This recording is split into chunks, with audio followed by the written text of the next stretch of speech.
Hello, friends. Welcome back to the While We're Waiting Hope After Child Loss podcast. I'm Jill Sullivan, your host and one of the co-founders of the While We're Waiting ministry. This is a podcast of stories of devastating loss and grief and heartbreak and struggle, and stories of hope and healing and faith and, yes, even joy. Underlying every conversation is the hope we have in Jesus Christ, which makes it possible to not just survive the loss of a child, but to live well while we're waiting to see them again in heaven one day. You can learn more about our ministry and the free bereaved parent retreats we host by visiting our website at www.whilewe'rewaiting.org. Welcome to episode number 251. Today I'm joined by Brad and Karen Nadolson, parents of a remarkable young woman named Bethany, whose life was marked by compassion, purpose, and a quiet strength. In this first part of our conversation, they share the story of Bethany's heart for missions, her courageous cancer journey, and the deep faith that carried their family through. Even in the hardest moments, Bethany chose to see the good, a simple phrase that became her motto and a powerful reflection of her trust in God. I pray this episode brings comfort and hope as we remember that God's goodness can still be found, even in the valley. Hi, Brad and Karen. Thank you so much for joining me on the podcast today. Hey, Jill. It's great to be here. We really appreciate this honor to be a part of this and get to share Bethany's story with others. And we appreciate your ministry as well. Thank you. I knew when I met you guys in Ohio and heard Bethany's story, I thought, I would love to talk to them on the podcast one day. And so I'm very glad that you all agreed to join me and that we get to have this conversation. But let's get started by giving you guys the opportunity to tell the listeners a little bit about yourselves. Tell us where you're from and what life is like for you there. So we live around Columbus, Ohio, a suburb there. And we have 4 daughters, and other than Bethany, they all live local. Well, actually, one of them is in Florida right now with spring training. Her husband's a baseball player, and they're all married. We have a grandson and a new baby on the way in May, a little girl. Our oldest daughter is getting ready to have a second baby. And what I do with my time is I watch my grandson 3 days a week. I'm taking care of my mom, and we have a young mom living with us, with her 2 little girls, trying to help them get on their feet, become independent. So that's what's going on with our family. My background is I'm a civil engineer, went to Ohio State, and eventually came to own my own construction business. And then I retired from that. And now I'm teaching at Ohio State in my retirement. So we do spend a lot of time together as a family, traveling, hiking. So one of the things that brings us some joy is that our daughters are all close, good friends. Mm-hmm. That is a blessing. Mm-hmm. It is. And I love that you get to spend so much time with your grandson. That's very special. Yes, it is. So we're here today to talk about your daughter, Bethany. Take a few minutes and tell us about her. Help us get to know her a little bit. Bethany is a very free-spirited personality. She was very adventurous, loved traveling, was a trendsetter. Everyone always thought Bethany was very cool, and the ideas that she would come up with and the way she kind of lived, but she wouldn't have described herself that way. All Bethany's friends at her service, when they talked about Bethany, they described her as their best friend because she was very intentional in her relationships. They all felt very safe, never passed judgment on anyone, and just embraced them for who they were. Another thing that describes Bethany pretty well is she had an opportunity when she was walking with cancer they have a program where they allow young adults with cancer to take a trip. And she picked something very different, like we had never heard of it before. It was ice climbing. So most people are doing kayaking trips, hiking trips. And she's like, I've never heard of anybody do that. So I'm going to do that one. And she did it. Wow. Yeah. Trendsetter for sure. Something else, maybe dads of daughters might appreciate this, like the way I'm going to share this is being a trendsetter. And I remember one time she came to me and she was probably out, maybe in late in high school or just in college. And she says, "Hey, Dad, I think you would like this book I'm reading." And I thought, okay, my teenage daughter is recommending a book. I'm probably not going to like that book. So she gave it to me. I started reading it and I thought, this is a good book. And I ended up reading it and reading a series that she recommended. And I thought, wow. So then again, she came to me one day and said, "Hey, Dad, I think you would like this book." No question. I go, okay, if you're recommending it to me, you know what I like. And I read it in another book and I'm like, wow, that's a good book. And so she became my kind of a go-to person for book recommendations, which I thought was kind of cool. Oh, I love that. That's a special thing to share. It is.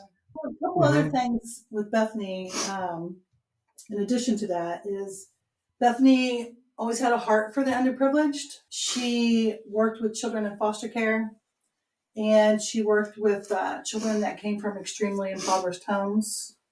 Do you have anything to that? Yeah, she also volunteered, did an internship with, this is going to be hard to say because it was kids with life-threatening illnesses that she volunteered with. And of course, that was several years before, what happened with her. But, she was already serving in that way. Wow. Yeah, very special girl, I can tell already. And of course, I love the name Bethany because I have a Bethany Grace. Is there a story behind how you chose her name? Not really. When I was younger, I always liked the name Beth, but I felt like as a baby that sounded like an adult name. So I used to be a school teacher, and I met a little girl named Bethany. So I thought, oh, I like that, and so we chose that to name her. But we struggled with it because when we first looked up the meaning of her name, the first thing we looked up said "House of Poverty." Yes. Yeah. And so we're like, well, we're not going to name her that. We ended up coming home from the hospital without legally naming her. And then we were talking to our pastor about it, and he looked up in the Christian, book that he has, and he says, no, it means the dwelling place of God. So then we did go with it. Yeah. Much better than House of Poverty. Yeah. Yeah, I knew that as well from my Bethany. And yeah, we go with the Christian meaning as well. That's what we're going with too. Yeah. Oh, I love that. All right. So one spring break, you decided to go as a family to Haiti. That's not most people's typical spring break type of vacation. Talk about what led up to that decision and how that trip impacted Bethany. So it was always a good time as the kids got older to plan a vacation. It became spring break time because in the summer were starting to get jobs as they got older. So we started the tradition. That was when we took our spring break. But then as our ones got in college and we still had one in high school, they had different spring breaks. So we felt bad taking that away from our youngest. So we had already planned a summer vacation at this point, though. But I felt bad, she didn't get the opportunity that her sister did. So Bethany had that week off. So she was available. And she said, I could go with you, knowing that probably a 17-year-old isn't going to be real excited about going on a trip with just her parents. So we were looking at different places to go. And having a daughter who was 17 and not wanting to be self-indulged, in a sense, because we were going to have a summer vacation. I started thinking, well, maybe we should do some kind of service project instead. So we started looking around. We were thinking in our country. Bethany was listening to a podcast, just some podcast she happened to be listening to. And in it, they were interviewing a group that had a ministry in Haiti. And she was really drawn in by what they were sharing and captivated her attention. So then she told us about it and she got the information. So we pursued it. Yeah, we contacted the ministry and said, hey, we know you do trips. They call them vision trips. And we're available during the spring break. We'd like to come to Haiti. And they said, yeah, we can take a group. We've got a couple other people coming that week, and we can just blend your family right in. And so we decided to go. That was going to be our trip. And it was quite an adventure, very eye-opening, the service we did there. And it was just a real challenge actually getting there. Our flight got canceled. We had to drive to Atlanta to catch another flight, so we didn't miss going there. It was quite an ordeal. But the people of Haiti during that trip, kind of stole Bethany's heart.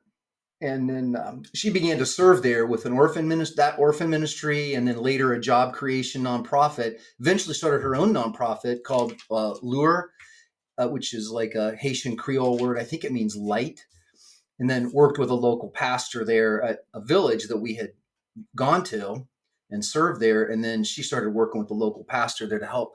Their biggest need was helping their kids get education. And so she got involved in helping do that through that local church. Wow, that's amazing. Well, there was two really touching stories that happened while she was there.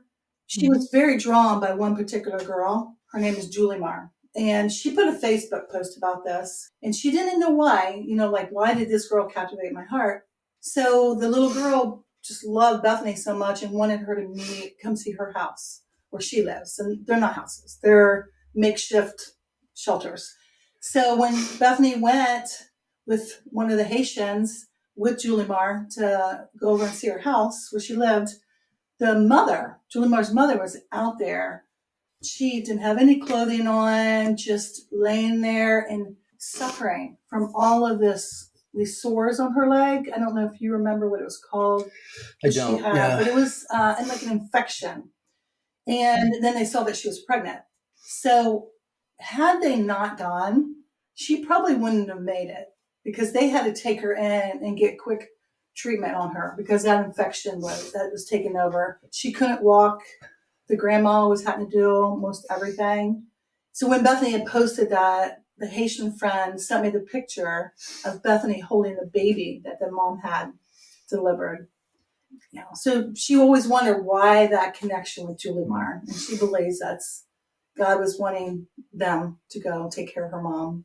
The other one's real short, but Bethany had the opportunity. They were driving to the village, and some woman was helping her friend who was pregnant. They were trying to get to the hospital she was delivering. So they picked her up in the van, and they had the baby. Bethany helped deliver a baby. Deliver the baby. In the car.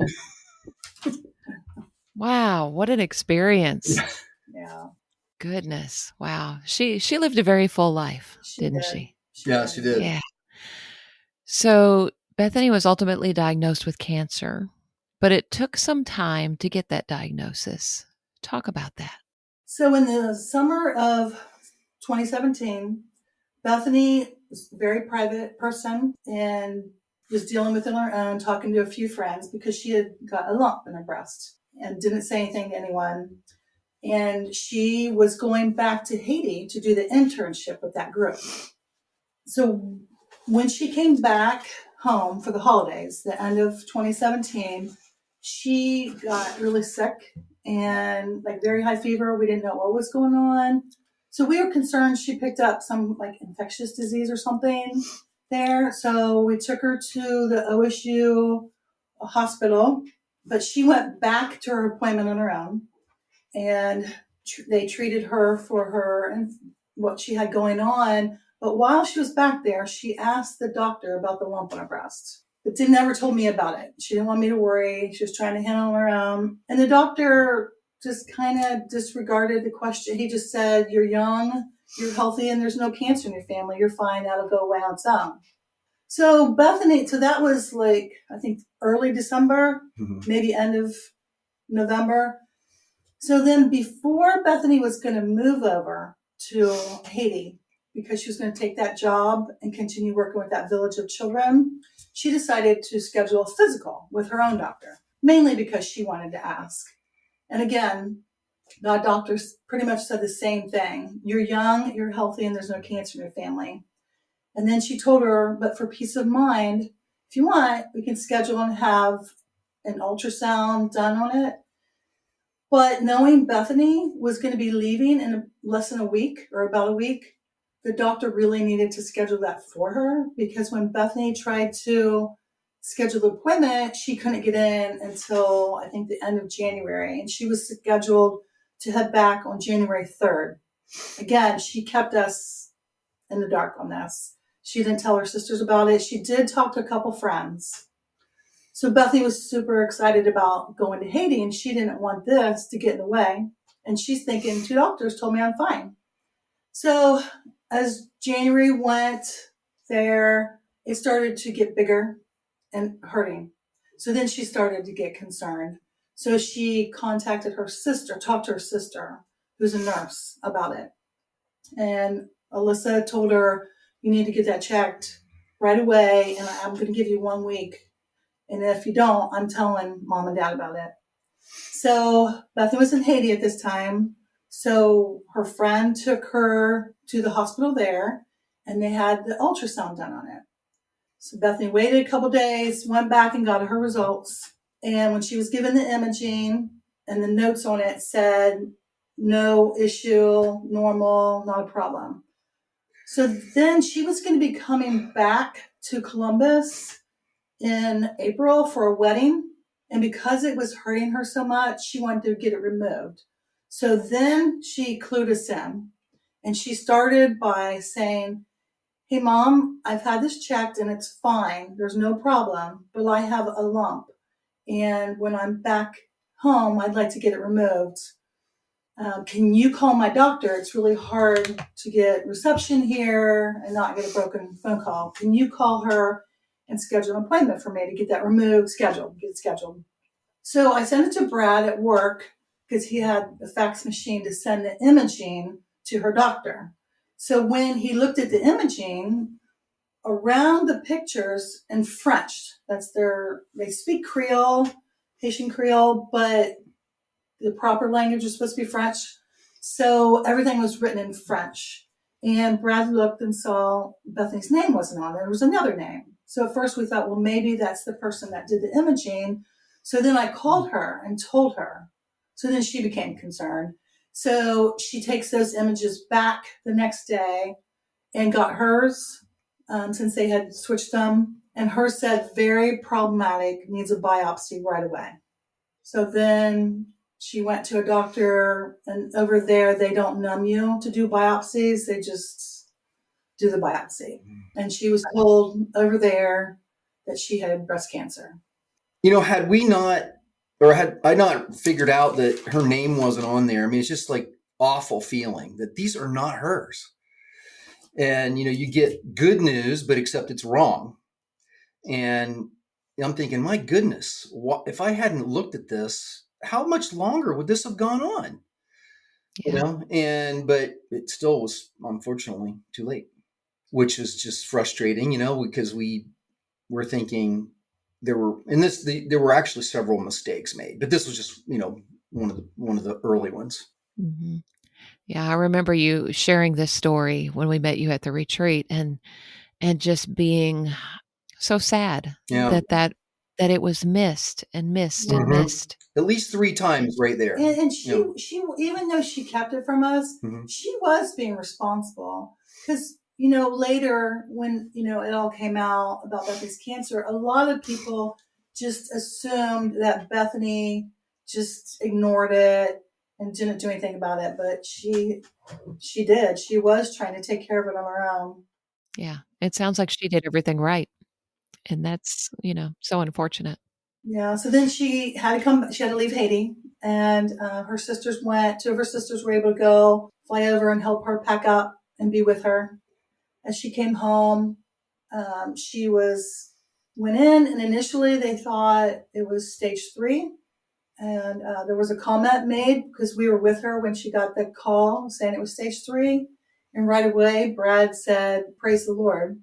And then she looked at him and she said, Dad, would you have said that if it was stage 4? Because she says, do we say praise the Lord when it's the news we want to hear? And I mean, we were both like, yeah, and I said, no, I probably wouldn't have, but I should. Yeah. And Yeah. we both told her, she's right. We do that, a lot of times. And then, probably about 3 or 4 days later, they actually did closer looking. and did find it in a couple spots in her spine. So it was stage 4. So she started treatment. They were going after it aggressively. They felt the 2 spots in her spine could be reached with the targeted radiation. So she did the chemo, and I don't know if it was after the first treatment or the second, and they did scans again, and then they found it in more places in her bones. So her cancer was very aggressive. At that point, they switched her to maintenance and looked at her. She was 25 at the time, and looked at her and told her there is no cure for your kind of cancer, stage 4. So this will take your life. And that was one of the only. There was 2 times that I saw Bethany cry during her cancer journey, and that was one of them. She felt that God had used her time in Haiti to prepare her for this challenge that she was facing. Would you expand on that a little bit? So she never used those words. I did, I thought, but I do think that Bethany knew it because she had been to Togo where children are suffering there. And then she was in Haiti and just saw how hard their lives were. She saw an 8-year-old little boy that she was friends with. He died for something that a child would never have lost their life for here. And she just saw so much suffering. And because of that, from the very beginning, she never thought, why me? She thought, why not me? Because she saw it. She saw beautiful, wonderful people and just how hard their lives were and so much suffering all the time. She did, and I don't remember the exact conversation, but she expressed to me like thankfulness that she lived in the U.S. because she said, they don't give you anesthesia for biopsies in Haiti, but here, and also the treatments, they don't even have access to any of these things and painkillers. And so she said, I'm thankful that if I'm going to have this, I have it here. Which, it just feels really difficult. Like your daughter who was, I even hated to use this word, but had like a terminally ill, but yet was thankful about where she was terminally ill. That's just a hard thing to process. Sure. But it speaks well for her, Yeah. for sure. One of Bethany's dreams was to get a van and convert it into a camper van. Would you share with us about that experience with her? So when Bethany, knew that her cancer continued to spread, although she did well for a long time, it was stable, and she lived like she was intentionally pursuing to live her life during that time. Whenever she felt good, like outside of treatments, and so she knew that she was never going to get married.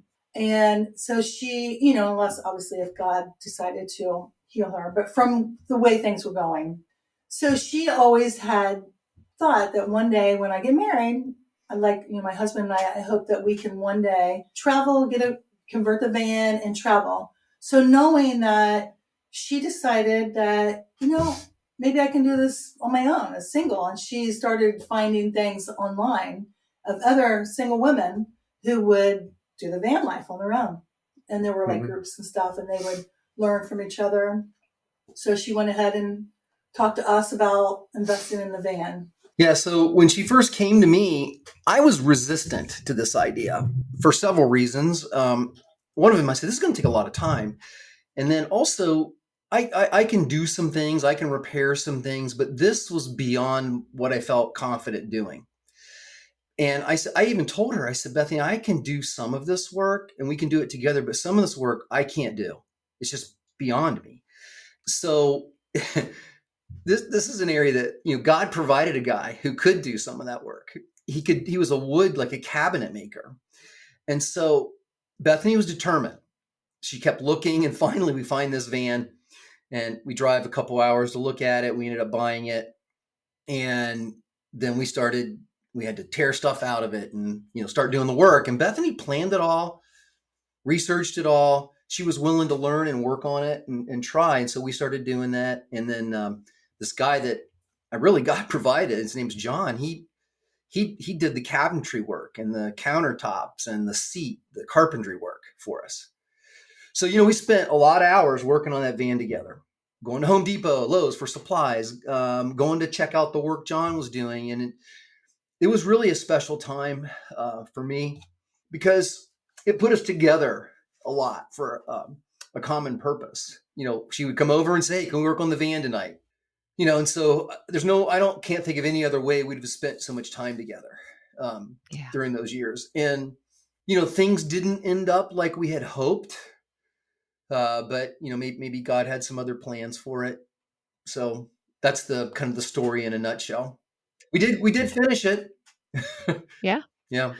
Yeah. Well, and even though you said at the retreat when we met you, you told us the story about the van. And even though you didn't get to use it for the trip that you planned, you said that God's gift was the time that you got to work on it Yeah. together. And that is so special. What a neat gift that was. It was. It was a little heartbreaking that she didn't get to use it like she had hoped. She used it a few times, but not in the big way she had hoped. And that was, a little disappointing. But, here's the way that God had some other plans. We were able to sell that van for quite a bit because it had been improved, and we took all that money and we have a fund that we have a reserve for child education in Haiti. And the fruits of her labor, that helped increase the value of that van are going to be used for child education in Haiti. Yeah. And I know she would love that because even while all of this was going on with her cancer and everything, she was raising money to help Haitian kids go to school. Yep. Bethany was really good at this kind of stuff, like planning parties. She planned her sister's like bridal showers and baby showers, and like she loved doing that for them and wanted to make them great. And so when she did these fundraisers, when she had to come back and was no longer able to be there with the kids, she wanted to raise money to allow these children who never got to go to school to be able to go. So a couple of things she did was, one, she made movie night. And we're not just talking about putting out some blankets and movies. She made it like it was a movie theater, as far as like even our window and making it a concession stand. And Oh, wow. yeah. So, and then the other one was she did trivia night. So we had food provided and everybody came and played trivia. So it was just a win-win for everyone because everyone was having fun. They were gathered and then they were raising funds to help these kids go to school. She also, during this time, she ended up getting this remote job, like a remote, what was it called? Like an assistant, virtual assistant. So she used funds she earned during that to help with the Haiti schooling as well, sending money to help buy these kids uniforms and supplies to be able to and pay tuition, the kids in this particular village. And so she never stopped. She was unrelenting in her staying with the mission that was on her heart, all the way to the very end. She persevered. Mm. Yeah. And think what an impact that all has had on these kids there and their families in the future and their families in the Yeah. future. It's hard to even know, Right. Right. You don't know how God's going to use all of that. Yeah. Yep. They used to call Bethany their angel, the Oh, village people. very cool. Now, she had a motto. What was it and how did she live it out? So actually, we didn't notice it. Her friend, who was helping her a lot, supporting her, she noticed it on Bethany's Instagram. So one time when Bethany was getting her chemo treatment, she got really, really sick for like a couple weeks and just was in bed, can do nothing. And so she wanted to make like shirts that said Bethany's motto, and that's what brought it to our attention. And so it said, "See the good." And so watching her walk through her cancer journey, she lived that out. Mhm. It wasn't just a motto that she put on her Instagram. She actually lived that out. And I don't know if I would have paid as close attention to it had I not heard about that. That was her motto.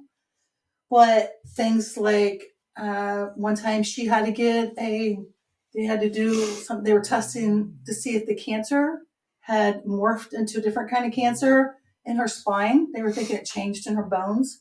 So they needed to do a biopsy to check it. Well, she could not fall asleep. They gave her the medicine to put her out, and it didn't take work. It wouldn't take effect. So she was in a very difficult position that she had to be in for that, and couldn't be put to sleep, and just not a very pleasant thing. So afterwards, she told her sister, she said, well, at least I won't have to spend the rest of the day coming out of the anesthetic medicine. Yeah. So, and then another time I remember, this was later, this is when things really got bad for her in the year of 2022. And they put her on a very aggressive treatment, and it just made her sick all the time. And I was over there with her one time, and I was telling her, I'm so sorry that she was, so sick so long, because normally she'd be sick and then she'd have maybe a good week. Early on, she'd have like good 2 weeks. But this time she was maybe getting like 2 or 3 days break before she'd have to have treatment again. And she was laying on the couch, and she said, well, at least I'm thankful, like I have a comfortable couch to lay on. And then that is when she would say something like, what about somebody in Haiti that felt like me? And how comfortable would they be? There's one story I remember that illustrates this motto. Is one of her trips, I was taking her to the airport. That was another way I ended up spending time with her. I was like the airport driver for her and picking up her friends and her. And on the way there to the airport, I just looked at her and I said, hey, Bethany, I'm really proud of how you're handling all this, with the cancer and everything. And she goes, well, how's that? And I said, well, you're not complaining. You're not bitter. You're not like, why is this me? This isn't fair. Why do I have to have this? And I said, a lot of people might do that. They might get that kind of an attitude or thinking. And she looked at me and she said, well, how would that help? And I said, well, it doesn't really help, but it's just the natural way a lot of people go. But you're facing this with, looking forward with hope and embracing life. And I said, that's what I'm proud of. You're not reacting the way a lot of people will do when they get such a bad diagnosis. And I said, that actually what you're doing is really the right thing, but not many people do it. Yeah. She was an exceptional young lady. Yeah. That's for sure. When we think back on some of this stuff, it also, we think, my goodness, I don't think I would have done it as well as she did. I remember, in listening to Hannah's story, when you talked about how she walked through her cancer, and you said it was evident that God was helping her through it because it didn't make sense. And so when you said that, I thought that same is true with Bethany. Yeah. We can learn a lot from our children, can't we? Yeah. We had a couple of special girls, I think, between us. So Bethany went to heaven in May of 2023. So it's been almost 2 years, which is really not very long in the world of child loss. How do you feel like your grief has evolved over these first couple of years? For me, it was initially, it is different when a child has a terminal illness versus like I have a friend whose daughter was just gone like that from being hit by a vehicle. So we've talked a lot about how different it is because we started grieving Bethany when she was diagnosed. Yes. And we started grieving, and especially when the doctor told us that this will take her life.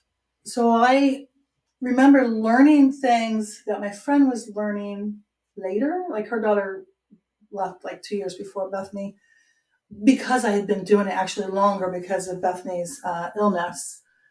But when she first left, so even all of that, it's still hard to accept that your child's gone and left before you. That's not the way we think of it. Our children aren't supposed to leave before us. So initially for me, it was just, even though I had been walking through it for a while, it was still all consuming that she was actually gone. And all I could think and do, I didn't really want to be around other people. I only want to be around my family who love Bethany too. Like I didn't want to be around people who didn't understand that horrible, like the grief, the horrible, horrible grief of losing your child. I echo all that. I mean, I agree. You kind of say we were grieving for a while because we were afraid of what was coming. I will say that, Bethany, one time we were talking, it was hard to talk about this with her, but we were discussing this one time and she says, well, I know what the diagnosis is. I just kind of am holding out hope, that I'll keep doing these treatments and then maybe they'll come up with a cure. Was her attitude about it. Sure. And I think we were all, I think, hopeful. Yeah. We were all hopeful for the longest time. Answered prayer, And she was doing so well physically, and the way she was living with her cancer, we always had the hope. Yeah. So for my grief, like Karen was talking about, it was constant, steady, and overwhelming at the beginning. Like I couldn't really think about anything else. For short periods of time, yes, I have to get something to eat, but it was still there, as you know, Joe. Mm-hmm. Now it's less constantly present, but it comes still at times just as intense, which is hard for people to understand. Like I've told people, I might be sitting there and I'm not saying anything and I'm experiencing grief almost as if it was yesterday. Like I just feel like, and you don't even see it because I don't say anything. I'm just sitting there, and that still happens. Not as often, to be fair, but it still happens. Yeah, and mine's the same way. I actually have to take Bethany get away and have my Bethany time, because if I start getting so busy and I don't have that time, it starts to well up in me. And I need to go away and just like focus on her. But it's the same thing. You're just at a store and something just brings it all back. But it's definitely different than initially. Initially, it was just like all consuming. Mm-hmm. I remember, Brad, feeling that way too, where you were with a group of people and they're all talking about just small talk or whatever. And you get one of those Bethany moments, for us, a Hannah moment, and that's just all you can think about. It's all consuming. And the people around you have no idea that in your mind, you're not even with them anymore. Yeah. It's a very surreal experience. It is. And you're like, no one has any idea. It's the same level of pain. But if somebody was like stabbing me at that moment and they could see it, they would realize, oh my gosh. But they can't see it, but it's just as painful, but they don't know. Yeah, well, that's a good description. I know exactly what you mean. As we wrap up this first part of Brad and Karen Nadolson's story, we've seen just a glimpse of Bethany's beautiful heart, her compassion, her courage, and her desire to serve others even in the midst of great personal pain. Her legacy is one of deep faith and living intentionally. In next week's episode, we'll continue our conversation as Brad and Karen reflect on the early days of grief, how their faith has grown through sorrow, and what it means to see the good even after loss. They'll also share practical wisdom for grieving parents and how God continues to meet them in this new season of life. I look forward to sharing the rest of our chat with you next Wednesday.